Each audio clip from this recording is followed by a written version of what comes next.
स्वागत है दोस्तों फिर से आपका मेरे YouTube चैनल मैथ्स मतलब अमित सर में। आज हम पढ़ने वाले हैं क्वेश्चन नंबर 2 का क्वेश्चन नंबर 6। मैंने क्वेश्चन 1 और 4 पढ़ाया है और उसका बेसिक भी पढ़ाया है, और क्वेश्चन 2, 3 जो है वो आपके लिए होमवर्क था। सॉल्व करके देखो, नहीं आता है तो मुझे कमेंट करके कमेंट बॉक्स में बताना, मैं वो भी सॉल्व करके दूंगा। ओके, तो चलते हैं क्वेश्चन की ओर। क्वेश्चन नंबर 6, ध्यान दो, यहाँ पे देखो ये थोड़ा सा फ्रैक्शन में लिखा है ना। फ्रैक्शन में लिखा है तो इसको हमें सिंपल फॉर्म में कन्वर्ट करना है। तो सिंपल फॉर्म में कन्वर्ट करना है तो क्या करेंगे हम, ध्यान देना है क्या लिखा है। क्वेश्चन को फिर से रिपीट लिखना है आपको। 1/3x, x यहां बीच में लिखा है दोनों के, okay, plus y equal to 10/3। ठीक है, सेकंड क्वेश्चन क्या है, सेकंड क्या लिखा है, 2x प्लस 1/4 इंटू y, ये बीच में लिखा है y इक्वल टू 11/4। ध्यान देना है ये 1/3 और x में रिलेशन कैसा है, ध्यान देना है। 1/3 इंटू x, ये ऐसा रिलेशन है। ठीक है, अगर मान लो प्लस में रहता तो 1/3 प्लस x, ऐसा ये लिखा हुआ रहता। क्लियर, अगर माइनस में रहता तो 1/3 माइनस x। ठीक है, लेकिन ये ऐसा लिखा हुआ है या नहीं, ये क्या लिखा है 1/3 इंटू एक्स, इसी को ऐसा भी लिख सकते 1/3 इंटू एक्स, ये सेकंड मेथड हो गया। इसी को और ऐसा भी लिख सकते x/3, इसको 3 तरीके से लिख सकते, तो ये बात आप ध्यान रखना। ठीक है, तो 1/3 इंटू एक्स का मीनिंग क्या है, x/3, तो इसको लिखते। और 1/y देखो, ये भी कुछ वैसा ही है, 1/4 इंटू क्या है y, तो इसको भी इसी का मीनिंग क्या है 1/3, ओके, इसी का मीनिंग क्या है इंटू y है। इसी का मीनिंग क्या है, ये y जो है ये 3 के साथ मल्टीप्लाई नहीं होता, ये 1 के साथ, 1 इंटू y, y, तो y/3। ठीक है, तो मेरे कहने का मीनिंग ये है 1/3 इंटू एक्स, ये इंटू का साइन है, ओके, 1/3 इंटू एक्स, मतलब वो कैसा लिखा है 1/3 इंटू एक्स, इसको किस फॉर्म में लिखना है x/3, वैसा ही 1/4 इंटू y, इसी का मीनिंग क्या होता है 1/4 इंटू y, इसको कैसा लिखना है आपको, ये y जो है ये न्यूमरेटर मतलब ऊपर के टर्म में मल्टीप्लाई होता है, 1 इंटू y मतलब y, और डिवाइड में क्या है मेरा 4, सॉरी 3 लिख दिया था मैंने, 4। ओके, तो ध्यान देने वाली बात यह है कि 1/3 इंटू एक्स को रिप्लेस करना है मुझे x/3 से, और 1/4 इंटू y को लिखना है मुझे y/4, तो ये बात आप ध्यान रखना। तो क्या आएगा मेरा, ध्यान दो, ये होगा मेरा x/3 plus y, okay, equal to 10/3। इसको बाद में लेंगे, पहले इसको सॉल्व करते हैं। अब y और क्या है x/3 प्लस y, अब इसको सॉल्व कैसे करेंगे, y के डिवाइड में कुछ भी नहीं है, मतलब क्या है 1 है, क्या है कुछ भी नहीं है मतलब 1 है। इसको सॉल्व कैसे करेंगे हम, इसको सॉल्व करेंगे हम क्रॉस मल्टीप्लाई, जिसी को बोलते हिंदी में तिरपा गुणाकार। क्या बोलते हैं इसको, तिरपा गुणाकार। अब तिरपा यानी क्या होगा, x को मल्टीप्लाई करना है 1 से, 3 को मल्टीप्लाई करना है y से, और बीच में साइन किसका देना है, प्लस का। तो क्या आएगा x इंटू 1 प्लस, ठीक है, प्लस कहां से आया, ये जो प्लस है वो प्लस मैंने यहां दे दिया, प्लस के साइन। ठीक है, फिर क्या आएगा मेरा y इंटू 3, डिवाइड में क्या आएगा मेरा 3 इंटू 1, 3 इंटू 1। फिर एक बार बता रहा हूं, ध्यान देना है, x इंटू 1 प्लस, ये प्लस यहां है, अगर माइनस है तो माइनस लेते हम, प्लस को मैंने राउंड किया, देखो ये वाले प्लस को मैंने राउंड किया। फिर क्या लिखेंगे, प्लस y इंटू 3, डिवाइड में कैसे लिखेंगे 3 इंटू 1, और यहां पे क्या चल रहा है मेरा 10/3। ओके, तो सॉल्व करते हैं। x इंटू 1 मतलब 1, x इंटू 1 मतलब x, ये प्लस का साइन एज इट इज, ठीक है। फिर y इंटू 3 यानी क्या लिखते हैं इसको 3y, मैंने पहले ही बताया था कि 3y, इसको ऐसा भी लिखते, 3 इंटू वाई भी लिखते, 3 इंटू वाई भी लिखते, तो शॉर्ट में ज्यादातर हम 3 इंटू वाई को 3y लिखते हैं, ये बात ध्यान रखना है आपको। ओके, अब क्या होगा मेरा x प्लस 3y डिवाइड में क्या हो गया 3 इक्वल टू 10/3। मैंने सेकंड लेक्चर में बताया था कि जो डिवाइड वाला टर्म है अगर मैं इक्वल टू के उधर लेके जा रहा हूं तो मल्टीप्लाई में जुड़ेगा। जैसे मान लो 1/3 है और इधर मेरा 2 है, तो ये जो 3 जो है ये 3 इधर जब जाएगा तो इसके साथ मल्टीप्लाई में जुड़ेगा। ये बात ध्यान रखना है। अब मल्टीप्लाई में जुड़ेगा तो मल्टीप्लाई में किसके साथ जुड़ेगा 10 के साथ जुड़ेगा 3 के साथ जुड़ेगा, ये आपको कंफ्यूजन होगा। तो देखते हैं हम x प्लस 3y इधर ही रखा है, 3 को उधर लेके गए हम तो 10/3 इंटू 3 लिखा मैंने, ठीक है, इन दोनों के बीच में लिखा 10/3 इंटू 3 लिखा।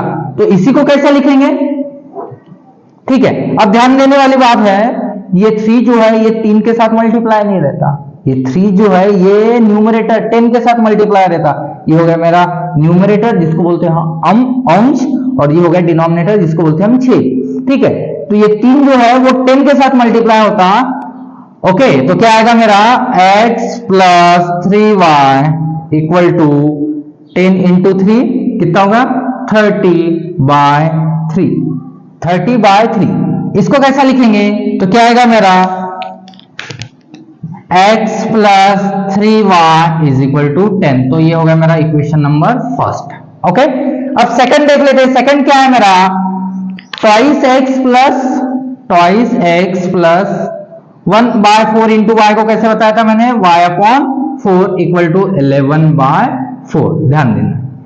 अब इसको कैसे लिखेंगे हम, किसको सॉल्व कैसे करेंगे, तो ट्वाइस x के डिवाइड में कुछ भी नहीं है मतलब 1, फिर से वही मेथड दोहराओ, क्या आएगा क्रॉस मल्टीप्लाई जिसको बोलते हैं हम तिरपा गुणाकार। मतलब ट्वाइस x का गुणाकार अगर मैं y से करूं तो तिरपा होगा क्या, नहीं। ट्वाइस x को 1 से करूंगा क्या, नहीं। ट्वाइस x को करेंगे हम 4 से तभी वो तिरपा होगा। मतलब मेरे कहने का मीनिंग ट्वाइस x को करेंगे हम 4 से और y को करेंगे 1 से। तो लिखेंगे यहां twice x into 4 plus sign कहां से आया, ये यहां से आया, okay, plus y into 1 divide में कैसे लिखेंगे हम 1 इंटू 4 लिखेंगे, यहां मल्टीप्लाई रहता 1 इंटू 4 इक्वल टू इधर क्या है मेरा 11/4। अब ट्वाइस x इंटू 4 मतलब क्या है, ये 2 और ये 4 का मल्टीप्लाई होगा 2 इंटू 4 8 और x एज इट इज, ठीक है। ये प्लस एज इट इज चल रहा है मेरा y इंटू 1 मतलब ओनली y डिवाइड में क्या आएगा 1 इंटू 4 मतलब 4 और यहां पे आएगा मेरा 11/4। अब ये 4 को उधर लेके जाना है तो ये कहां जुड़ता है हमेशा मल्टीप्लाई में, क्योंकि डिवाइड में है तो मल्टीप्लाई में जाता है, ये बताया है मैंने अभी। तो 8x plus y is equal to 11/4। अब प्रॉब्लम एक है कि ये मल्टीप्लाई तो जुड़ गया, ठीक है, तो ये मल्टीप्लाई किसके साथ करूं मैं 11 के साथ या 4 के साथ, ठीक है। तो ये 4 जो है ये इसको दो तरीके से लिख सकते, एक तो ये 4 है ये भी 4 है, डायरेक्ट कैंसिल कर सकते, या ये 4 को इसके साथ मल्टीप्लाई करो तो 11 4 जा कितना होगा 44 डिवाइड बाय 4 मतलब कितना होगा 11 होगा, ठीक है। तो हम इसको 4 डायरेक्ट कैंसिल कर देते हैं, इसको लिखते हैं हम इस साइड। हम ध्यान दो क्या आएगा, ध्यान दो क्या लिखा था मैंने 8x plus y equal to 11/4 into 4। ये जो 4 है इसको मैंने इधर लेके गया जो कि मल्टीप्लाई में। अब आप कहोगे सर ये मल्टीप्लाई में किसके साथ जुड़ेगा 11 के साथ या 4 के साथ, ये मल्टीप्लाई जुड़ेगा 11 के साथ। इसको दो तरीके से सॉल्व कर सकते हैं, एक तो 11 के साथ इसको मल्टीप्लाई कर दो, या ये जो दोनों सेम है कैंसिल कर दो, दोनों का मीनिंग एक ही होता है, ठीक है। तो क्या आएगा मेरा 8x, फिर एक बार ध्यान दो यहां क्या था मेरा 11/4 इंटू 4। इसको कैसा कर सकते हैं, ये तो 4 कैंसिल हो गया 11 हो गया। दूसरा कैसा बताया मैंने 11/4 इंटू 4, इसको कैसा करना पड़ेगा, इसको इसके साथ मल्टीप्लाई करना पड़ेगा। तो 11 4 जा 44/4, तो इसको डिवाइड करो 4 1 जा 4 और ये 4 1 जा 4 मतलब ये भी 11। मतलब इसको दो तरीके से कर सकते हैं, अगर सेम है डायरेक्ट कैंसिल कर दो, ये करने की जरूरत नहीं है, ठीक है। तो इक्वेशन 2 क्या बन गया मेरा, इक्वेशन 2 क्या बन गया हमारा 8x plus y is equal to 11। ये मेरा हो गया इक्वेशन नंबर 2। तो बन गया हमारे पास इक्वेशन 1 मिल गया और इक्वेशन 2 मिल गया। तो फिर से इन दोनों को साथ में लिखते हैं, x plus 3y is equal to 10। ये मेरा इक्वेशन नंबर 1 था। और 8x plus y equal to 11, equation 2। ये हो गया हमारा सिंपल फॉर्म बन गया लीनियर इक्वेशन का। ओके, बताया मैंने लीनियर क्यों बोलते हैं, ये सारी चीजें पढ़ी हैं। अब ध्यान दो, दोनों में से किसको, x को कैंसिल किया तो y आएगा, y को कैंसिल किया तो x आएगा।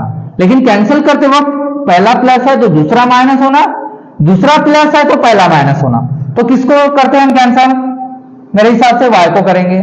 क्यों, क्योंकि यहाँ 3 है, यहाँ 1 है, यहाँ 8 से मल्टीप्लाई करने के लिए थोड़ा प्रॉब्लम आएगा, तो हम इसको मल्टीप्लाई कर देते। कौन सा टर्म कैंसिल करेंगे, y, क्योंकि यहाँ पे क्या है 3y और यहाँ y है, तो इसका कोएफिशिएंट कुछ नहीं, मतलब क्या है 1। तो ये 1 जो है इससे मल्टीप्लाई करूंगा और इस y के साथ क्या है 3, तो ये 3 मैं इसके साथ मल्टीप्लाई करूंगा।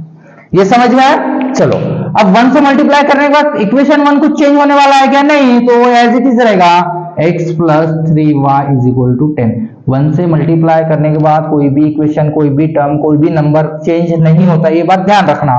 ठीक है, इसको 3 से मल्टीप्लाई करना, क्या होगा 8 3 जा 24x प्लस 3 इंटू 1, तो क्या आएगा 3y इक्वल टू 11 3 जा 33। ध्यान दो, हमने इसको सेम बनाया क्योंकि y कैंसिल करना है, y कैंसिल करेंगे तो x मिलेगा।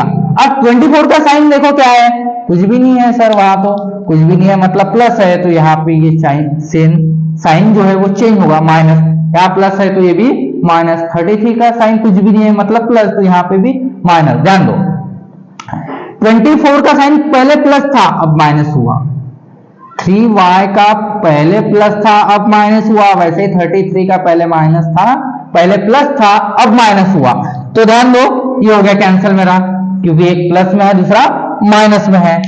अब यहाँ क्या बच गया मेरा, एक ऊपर x है और नीचे 24x है, तो 24 में से एक चला गया तो कितना बचेगा 23x। ओके, अब यहाँ 23 के साथ मैं प्लस लू या माइनस लू, 24 जो है बड़ा डिजिट है, यहाँ पे कुछ नहीं, इसके साथ क्या है 1 है। ठीक है, अगर ये x समझ में नहीं आ रहा था, ध्यान दो, x को अगर रिप्लेस कर दिया मैंने पेन के साथ, x मतलब पेन, ये कितना है पेन मतलब एक पेन, और ये कितना है 24 पेन मतलब 24 पेन। 24 पेन में से अगर एक पेन हमने सब्ट्रैक्ट किया, माइनस किया, तो कितने रहेंगे 23 पेन मतलब x। ओके, ध्यान में।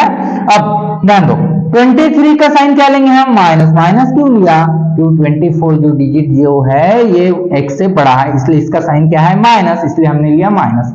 इक्वल टू यहां 33 में से 10 गया तो क्या बचेगा मेरा 23। इसको माइनस दूं या प्लस दूं, ये एक प्रॉब्लम, क्योंकि 33 देखो ये बड़ा डिजिट है 10 से, तो इसका साइन क्या है माइनस, तो इसलिए हम माइनस। जब भी इक्वल टू के दोनों तरफ सेम साइन हो, जब भी इक्वल टू के तरफ सेम साइन हो तो वो कैंसल होते हैं, मतलब माइनस और ये माइनस हो गया मेरा कैंसल। तो यहां क्या बचा मेरा 23x इक्वल टू 23। अब प्रॉब्लम एक है कि 23 और x में रिलेशन क्या है, रिलेशन है मल्टीप्लाई। तो मैंने बताया है सेकंड वीडियो में, पहले वीडियो में भी, कि जब भी मल्टीप्लाई में है तो उधर जाते वक्त वो जाएगा डिवाइड में। तो x इक्वल टू क्या बन गया मेरा 23 डिवाइड बाय 23। इसका मतलब क्या, दोनों सेम सेम है, तो x इक्वल टू आ गया मेरा 1। अब ये x इक्वल टू 1 जो है ये कौन से इक्वेशन में रखना है, जो पहले जो दिए थे हमारे वो इक्वेशन में रखना है, या हमने जो फाइंड किए सिंपल फॉर्म निकाला उसमें रखना है। हमने जो फाइंड किया है सिंपल फॉर्म उसमें रखना है। तो x इक्वल टू 1 किस में रखेंगे, इक्वेशन 1 में रखते हैं, क्योंकि इक्वेशन 1 मेरा इजी लग रहा है। तो यहां लिखेंगे put x equal to 1 in equation first. तो इक्वेशन फर्स्ट में रखने के बाद क्या आएगा, क्या था मेरा equation first, x plus 3y is equal to 10। तो क्या आएगा मेरा x कितना रख रहे हैं हम, x 1 रख रहे हैं, plus 3y is equal to 10। अब ध्यान दो, ये 1 को अगर इक्वल टू के उधर लेके जा रहे हैं हम, तो ये 1 का साइन क्या है, कुछ भी नहीं है, मतलब यहाँ क्या है प्लस है, उधर जाएगा तो क्या होगा माइनस होगा। मतलब ये 3y इक्वल 10, ये एज इट इज लिखना है। कैसा लिखा मैंने 3y ओके इक्वल टू 10 लिखा, जैसे का वैसा लिया। ये 1 को अब लिखना है, ये माइनस दे दिया मैंने और 1 लिख दिया। तो 10 माइनस 1 मतलब कितना होता है 9, तो 3y इक्वल टू ये हो गया 9। फिर से 3 और y में रिलेशन क्या होता है, 3 और y में रिलेशन है मेरा मल्टीप्लाई, तो y इक्वल टू क्या हो गया, ये 3 जो है डिवाइड में जाएगा फिर से, तो क्या आएगा y इक्वल टू 3 3 जा 9। तो हम बोल सकते हैं the solution is x equal to 1 and y equal to 3। ध्यान देने वाली बात यह है इस प्रॉब्लम में, आप कहोगे सर ये इक्वेशन को डायरेक्ट सॉल्व नहीं कर सकते क्या, इसको इस फॉर्म में कन्वर्ट करना जरूरी है क्या ये लीनियर इक्वेशन नहीं है? बिल्कुल ये लीनियर इक्वेशन है, इसको डायरेक्ट सॉल्व कर सकते हैं हम। जैसे यहाँ 1/3 इंटू एक्स और यहाँ ट्वाइस एक्स, इस टर्म को कैंसिल करना है तो सेम हम दोनों टर्म को सेम सेम लाते हैं। लेकिन यहाँ पे हमारे कैलकुलेशंस है वो बढ़ जाते हैं, बहुत ज्यादा क्रिटिकल हो जाता है ओके, इसलिए हम इसको सिंपल फॉर्म में कन्वर्ट करते हैं। ये भी लीनियर इक्वेशन ही है ओके, ये बात आप ध्यान रखना। तो इसको मैंने क्या किया, पहले सिंपल फॉर्म में कन्वर्ट कर लिया, जो कि सॉल्व करने में आसानी हुई। ये डायरेक्ट भी कर सकते हैं लेकिन कैलकुलेशन बढ़ जाते हैं, क्रिटिकल हो जाते हैं, जिससे कि प्रॉब्लम की एक्यूरेसी कम हो जाती है ओके। मतलब उसके जो आंसर है वो एक्यूरेट आने के चांसेस बहुत कम हो जाते हैं, तो इस बात का आप ध्यान रखें।